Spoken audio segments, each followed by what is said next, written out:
Okay, so he's got a screw in there. The screw comes off here. This little part. That's what comes off from here, which I bent a little bit because I didn't take my time to take it off easy and nicely. To take basically the part that goes in here off, which is this part here. This part goes in here like that, you know.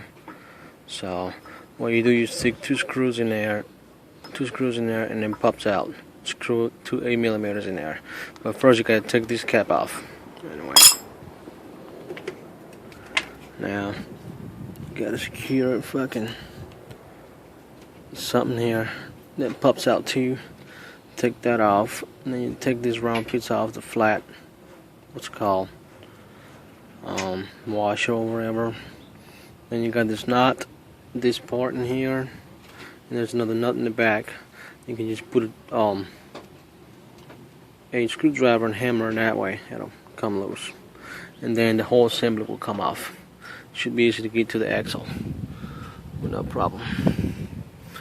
This rock is a dang junk jar. It's fucking scrap anyway, so I just need the axle off of them. Alright, hope it works. Hope it was helpful for you guys.